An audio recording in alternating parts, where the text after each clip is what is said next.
Halo rekan-rekan trader, apa kabar?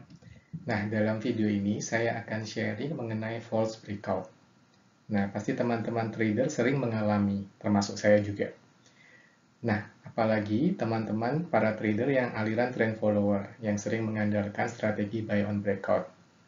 Nah, dalam video ini saya akan share 3 hal yang perlu diperhatikan saat terjadinya breakout yang bisa membantu kita semua untuk menambah win rate strategi kita.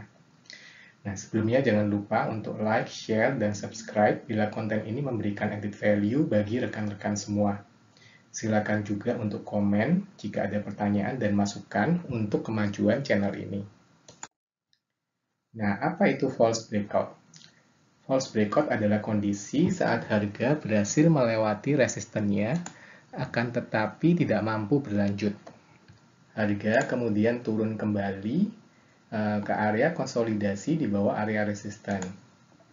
False breakout ini sangat umum dialami oleh para penganut aliran trend follower. Hal ini disebabkan strategi trend follower umumnya memiliki win rate yang cukup rendah, sekitar 40%-an. Akan tetapi, ada 3 hal yang kita bisa perhatikan saat terjadinya breakout untuk mengurangi kemungkinan false breakout itu terjadi. Nah, mari kita lihat sebagai contoh false breakout di chart Medco berikut. Dari chart ini sangat jelas bahwa harga sedang berkonsolidasi di bawah area resistennya. Dan setelah 3 kali gagal melewati area resisten ini, di percobaan keempat harga berhasil naik melewati area tersebut, tetapi akhirnya turun kembali. Ciri pertama yang bisa memberikan petunjuk kemungkinan breakout yang sukses adalah bentuk candle saat breakout. Breakout yang sukses umumnya mempunyai candle yang full body atau jikapun ada ekor kecil di atasnya yang tidak signifikan. Nah, candle seperti ini menunjukkan demand yang tinggi dari sisi buyer. Artinya buyer mendominasi pasar dan memungkinkan breakout akan berlanjut dengan sukses. Nah, mari kita lihat contohnya di saham Surya Citra Media berikut. Setelah 2 kali mencoba melewati area resistennya, saham ini berhasil menembus area tersebut dengan body candle yang cukup solid, walaupun dengan ekor yang relatif kecil di atas. Nah, setelah breakout, harga ini beristirahat sejenak, kemudian turun untuk menguji area resisten yang sekarang sudah menjadi area support. Setelah sukses menguji area ini, saham ini berhasil melanjutkan kenaikannya kembali. Nah, hal yang kedua yang paling penting diperhatikan saat breakout adalah volume. Saat breakout, kita ingin melihat volume yang tinggi di atas rata-rata. Volume yang tinggi menunjukkan strong demand dan momentum beli yang tinggi. Volume yang tinggi biasanya mengindikasikan breakout yang akan sukses. Demikian sebaliknya, jika breakout terjadi dengan volume yang kecil, kemungkinan besar breakout tersebut akan fail. Nah, di saham Surya Citra Media ini, kita bisa lihat saat breakout volumenya sangat tinggi di atas rata-rata, dan akhirnya breakout tersebut memang sukses terjadi. Yang ketiga adalah tren saham tersebut saat breakout. Apakah sedang uptrend atau sedang downtrend? Cara mudah untuk melihat saham tersebut uptrend atau downtrend adalah dengan memplot moving average 150 di chart. Jika saham kita berada di atas moving average 150, artinya sedang dalam uptrendnya. Dan umumnya kemungkinan breakout lebih besar terjadi dibanding saat downtrend.